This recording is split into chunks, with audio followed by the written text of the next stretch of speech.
time to talk to one of my favorite economists, Nedbank's chief economist, Dykes, who is also the recipient of the Economist of the Year award on 2 occasions. That's from Thomson Reuters, if I'm not mistaken. That's right, yes. Congratulations. Oh, well, thanks. See what they say about good company. But perfect. Maybe let's pick up on the view of the South African economy. We just heard our conversation with Leslie Marstorp a moment ago. And I asked him how relevant is South Africa, not only in the global scheme of things, but when it comes to BRICS. I take it you slightly worried because we're not as great as India and maybe Russia, but at least we're not as bad as Brazil at the moment. Yeah, look, Brazil's going through a very tough stage, and there are a number of similarities between Brazil and South Africa. Power shortages, governments that are too micromanaging and too interventionist, I would actually say. So, and very similar sort of rates of savings. So structurally, there are quite a few sort of parallels between those two economies. But Russia's also not doing well. I mean, Russia's in all sorts of trouble at the moment, obviously with energy prices down and the geopolitical problems with Ukraine and so forth. So it's really, it's a two-country show at the moment. That's China and India, which and China has also got some question marks. Let's touch on some of the global influencing factors. It's the US, it's Greece and Europe as well as China, but you recently took a trip to the US where things do certainly look upbeat at the moment. We see it in some of the economic data indicators, and even with Janet Yellen mentioning yesterday that, look, interest rates will go up. So everyone's very impatient to see September come by. Yeah, no, look, I must admit, I come back with a view that they will raise in September. They're almost certainly going to raise in September. And before going, I would have actually based that on them trying to prevent sort of financial problems in the markets. You know, obviously low interest rates for a long period of time creates all sorts of distortions.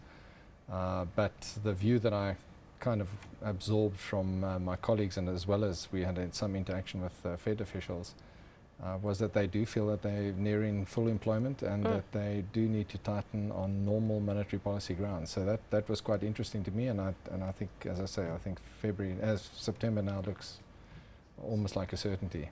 That's in good. My book. That's that's good for the US. But should we as South Africans be concerned because their currency implications? Our local MPC might have to follow and make a move. Look, it is weird in a certain way, because if you look at previous interest rate cycles, US interest rates typically don't really impact that much on South Africa in the way that you would automatically think that they would.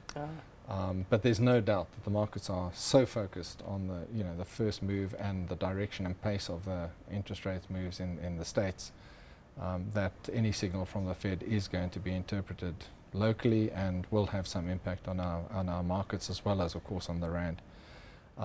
My view is that our MPC should certainly not be thinking of being preemptive ahead of that move, because basically by the time we get to September, people would have forgotten that South Africa had raised interest rates, and then you'll just be starting off a higher base. So complete waste of time.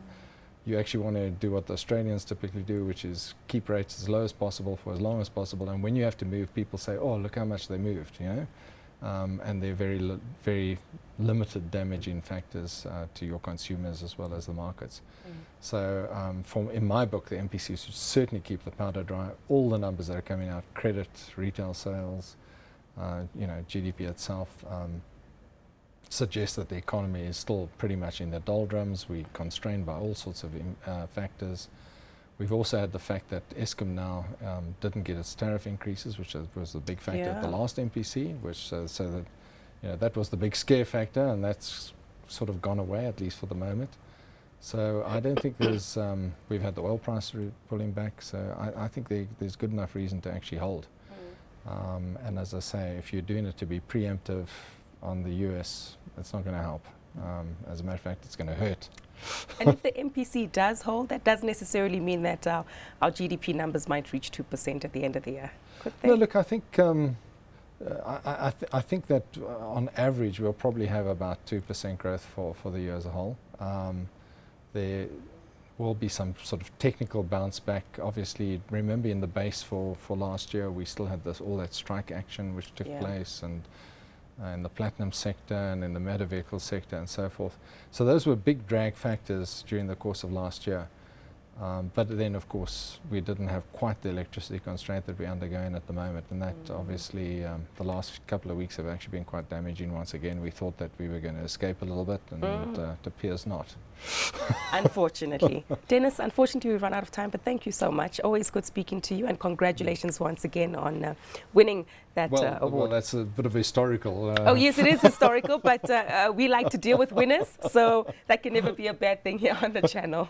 Thank you so much. That was Nedbank's Chief Economist, Dennis Dykes.